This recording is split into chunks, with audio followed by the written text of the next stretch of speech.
AP liquor scam లో మరొక కీలక పరిణామం చోటు చేసుకుంది. మద్యం కేసులో నిందితుల ఆస్తులను జప్తు చేసేందుకు విజయవాడ ఏసీబీ కోర్టు అనుమతించింది.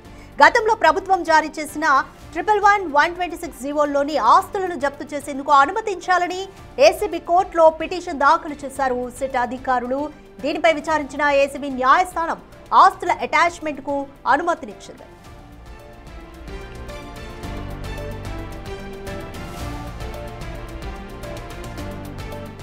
వైసీపీ హయాంలో చోటు చేసుకున్న అక్రమ మద్యం వ్యవహారంలో A1 గా ఉన్న నిందితుడు రాజ్ కేసిరెడ్డి తన కుటుంబ సభ్యులు బంధువుల పేర్లతో కోట్లాది రూపాయల విలువ చేస్తే ఆస్తులు కొనుగోలు చేసినట్లుగా ఇప్పటికే అధికారులు దర్యాప్తులో గుర్తించారు.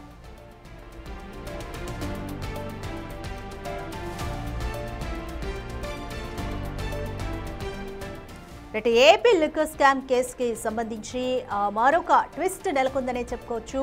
మద్యం కేసులో ముడుపుల ద్వారా సంపాదించిన నిందితుల ఆస్తులను జప్తు చేయాలంటూ విజయవాడ ఏసీబీ కోర్టు ఫైనల్ గా పర్మిషన్ ఇచ్చింది. గతంలో ప్రభుత్వం జారీ చేసిన 111/126 ఈ జీవోల్లోని ఆస్తుల్ని జప్తు చేసేందుకు అనుమతించాలని ఏసీబీ కోర్టులో ఇప్పటికే సిట్ అధికారులు పిటిషన్ దాఖలు చేశారు. దీనిపై మోర్ డీటెయిల్స్ మా ప్రతినిధి శివ అందిస్తారు.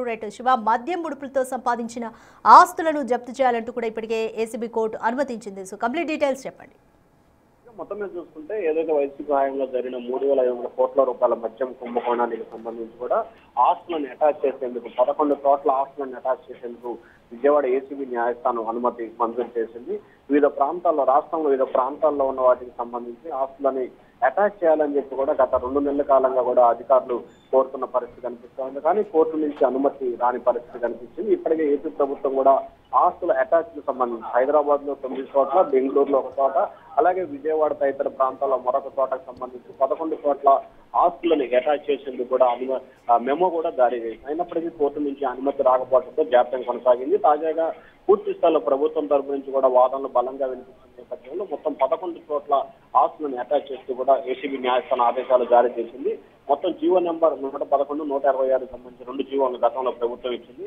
ఆస్తులు అటాచ్ చేస్తూ ఏసీబీ కోర్టు ఇచ్చిన నోటీసులకు అభ్యంతరం లేదని చెప్పి పలువురు, అంటే ఏదైతే అపోజిషన్ సంబంధించిన న్యాయవాదులు చెప్పడంతో కూడా కోర్టు అనుమతిస్తూ ఉత్తర్వులు జారీ చేసింది. మరొకవైపు ఇదే కేసుకు సంబంధించి కూడా తమిళనాడు రెసిస్టెంట్ స్టాంప్స్ ఐజీకి సంబంధించి లిక్కర్ కేసులో 16 మంది నిందితుల ఆస్తుల వివరాలు ఇవ్వాలని చెప్పి తమిళనాడు స్టాంప్స్ అండ్ రిజిస్ట్రేషన్ శాఖ విజయవాడ ఏసీబీ న్యాయస్థానం ఆదేశాలు జారీ చేసింది. సిట్ దాఖలు చేసిన పిటిషన్ పై ఏసీబీ న్యాయస్థానం ఈ రకమైన ఉత్తర్వులు జారీ చేసింది. మొత్తం మీద చూసుకుంటే ఏదైతే లిక్కర్ కేసుల ఆస్తుల అటాచ్మెంట్ కి సంబంధించి కూడా ఏసీబీ న్యాయస్థానం కీలకమైన నిర్ణయం వెలువరించింది. దీనికి సంబంధించి ఎప్పటికే ప్రభుత్వం కూడా 2 జీవోలు విడుదల చేసింది. కాబట్టి 1-2 రోజుల్లోనూ ఆస్తులను అటాచ్ చేస్తూ న్యాయస్థానం ముందు ప్రవేశపెట్టబోతున్నారు రాజధాని.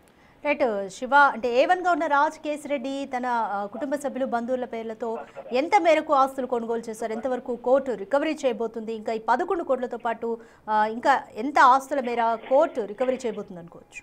ఇప్పటివరకు ఎంత చూసుకుంటే గతంలో దాదాపుగా లిక్కర్ కేసుకు సంబంధించి నగదు, బంగారము, అలాగే సినిమాలో నిర్మించినట్టు కూడా గుర్తించారు.